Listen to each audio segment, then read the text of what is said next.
A gram of insect protein requires 800 times less water than beef. It converts feed at 12 times the efficiency. It survives droughts that collapse entire grain harvests.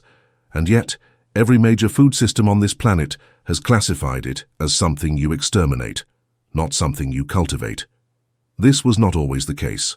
For thousands of years, across empires that fed millions, insects were not pests, they were infrastructure. Then the classification changed. Not because the biology changed, because the economic model required it. What you are about to see is not speculation. It is archaeological record, siege documentation, and survival data showing that during every major famine in recorded history, the populations that maintained insect consumption had measurably lower mortality rates, and the system that replaced them now uses more arable land than all human settlements combined, while 2 billion people still consume insects as staple protein. This is not a fringe practice. It is a parallel food system that never collapsed.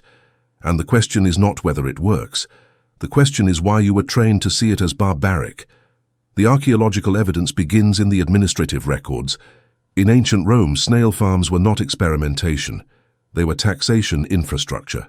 Pliny the Elder documented snail cultivation as a controlled industry, with breeding protocols, feeding schedules, and storage methods that extended shelf life beyond any grain system of the period. These were not wild harvested. They were domesticated protein selectively bred for size and flavor. The remains of cochlearia, dedicated snail pens, have been excavated across former Roman territories, some with capacity to house tens of thousands of snails in rotating cycles. This was not subsistence. It was surplus production integrated into the empire's food distribution network. In Mesoamerica, the Aztec city of Tenochtitlan maintained lake systems specifically for harvesting ahuetle, the eggs of aquatic hemiptera insects. Spanish chroniclers described these eggs dried and sold in markets by the ton. Fray Bernardino de Sahagún recorded them as a primary protein source for populations that did not collapse despite having no large domesticated livestock. The Florentine Codex lists 17 distinct edible insect species, with preparation methods, harvest seasons, and storage protocols. This was not emergency food. It was menu diversity. In Aboriginal Australia, witchetty grubs were so reliable that seasonal migration routes were built around their harvest windows. These grubs, the larvae of cossid moths, could be harvested in controlled burns that regenerated the root systems they fed on. The knowledge was not primitive. It was ecological engineering that sustained population density in environments where grain agriculture never established. The logistics were not accidental. Insect farming requires no irrigation. It generates no methane. It produces no manure runoff. The Romans stored dried snails in sealed amphorae for sea voyages, longer than any preserved meat could survive. The protein remained stable. The Aztecs dried ahuetle into cakes that lasted through wet seasons without mold. The Aboriginal Australians used smoke drying techniques that extended witchetty grub shelf life for months without refrigeration. This was not luck. It was technology designed around the biological advantages of arthropod protein. Crickets entered diapause under controlled conditions, allowing populations to be paused and reactivated based on demand. Mealworms convert agricultural waste into protein at ratios that no vertebrate species can match. Silkworm pupae, a byproduct of textile production in imperial China, were never discarded. They were roasted, ground, and distributed as protein supplementation. The system produced 2 commodities from one input, and it scaled. By the Tang dynasty, silk production reached millions of cocoons annually. The pupae fed millions. There was no waste. There was integration. The crisis documentation is not anecdotal. During the Great Famine of 1315 to 1317, European populations faced widespread crop failure due to volcanic cooling and relentless rain. Grain stores rotted. Livestock died from disease and cold. Mortality spiked across France, England, and the Holy Roman Empire. But in rural populations that maintained insect consumption, particularly in Mediterranean regions, where snail harvesting remained normalized, parish records show statistically lower death rates compared to northern populations that had culturally abandoned insect protein. The data is not perfect, but it is consistent. During the Siege of Paris in 1870 to 1871, the city was cut off for 4 months. Rats, horses, and zoo animals were consumed within weeks. But the populations in eastern districts, where immigrant communities had maintained cricket and grasshopper consumption, documented lower rates of starvation-related illness. Medical reports from the siege noted that children in these areas showed fewer symptoms of protein deficiency. This was not superstition, it was caloric math. In China, during the Great Leap Forward famine, rural provinces that had never abandoned insect consumption, particularly silkworm pupae and bamboo worms, had survival outcomes that diverged sharply from provinces where insect eating had been culturally suppressed as backward. The data was not widely published, but it exists in provincial health records and demographic reconstructions. The numbers are not subtle. 1 kilogram of beef requires 15,000 liters of water.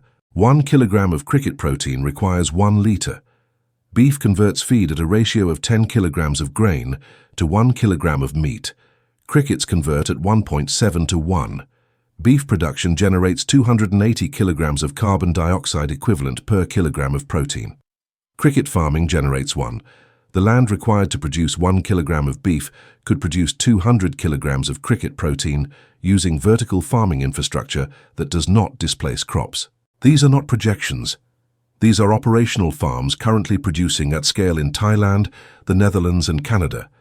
The efficiency is not theoretical, and yet, in the United States and Europe, livestock agriculture receives $40 billion in annual subsidies. Insect farming receives nearly none. The economic structure does not reward efficiency. It rewards integration into existing supply chains built over a century of policy designed to stabilize grain and meat markets. The system was never optimized for resilience. It was optimized for control. The scientific confirmation is recent but total. A 2021 meta-analysis published in the journal Nature Food reviewed insect protein across 43 species and confirmed complete amino acid profiles comparable to whey and superior to most plant proteins. The digestibility is high. The allergen risk is lower than shellfish. A 2023 study from Wageningen University demonstrated that mealworm farming produces zero agricultural runoff and can be fed entirely on food waste that would otherwise decompose into methane. The protein yield per square meter exceeds soy by a factor of 30. Another study from the University of Copenhagen confirmed that cricket protein contains prebiotic fibers that improve gut microbiome diversity, a feature absent in isolated meat or plant proteins. The ancestral knowledge was not mysticism. It was pattern recognition across generations, and modern biology is now confirming what siege survivors already knew. When the crops fail, the organisms that eat the crops do not. They concentrate the nutrients, and they reproduce faster than any harvest cycle. The system did not ban insect consumption. It reclassified it. In the early 20th century, industrial agriculture required market consolidation. Livestock producers needed predictable grain demand. Fertilizer companies needed guaranteed customers. Pharmaceutical companies needed livestock disease to sell antibiotics. The structure required a protein model that consumed inputs and produced waste, not one that recycled waste and required no medication. Cultural campaigns began framing insect consumption as primitive, unsanitary, and barbaric. This was not science. It was marketing. The same countries that taught populations to see insects as contamination maintained thriving shellfish industries, which are arthropods harvested from environments far less controlled than any cricket farm. The biological difference is negligible. The economic difference is total. Lobster is luxury, cricket is poverty. The classification is not nutritional, it is financial. Language itself became infrastructure. In English, insects that damage crops are pests. In Thai, they are food. The same organism, different economic system, different word. The pattern repeats. Amaranth was a staple grain of the Aztec Empire, banned by Spanish colonizers because it could be grown without Catholic oversight. Quinoa was marginalized for centuries as Indian food, then rebranded as superfood when export markets emerged. Algae was dismissed as pond scum until spirulina became profitable. Seaweed was considered famine food in Europe, while Japan built an entire culinary tradition around it. The cycle is always the same. A resilient, efficient food source is reclassified as inferior or dangerous when it threatens an established supply chain. Then, when the system collapses or the market shifts, it is rediscovered. But the rediscovery always comes too late for the populations that needed it most, and it always benefits the companies that suppressed it, who now control the patents. The projections are not optimistic. By 2050, global temperatures are expected to increase by 1.5 degrees Celsius at minimum. Grain yields are already declining in equatorial regions. Water tables are dropping across every major aquifer that supports industrial agriculture. Livestock disease outbreaks are accelerating as temperatures rise and antibiotic resistance spreads.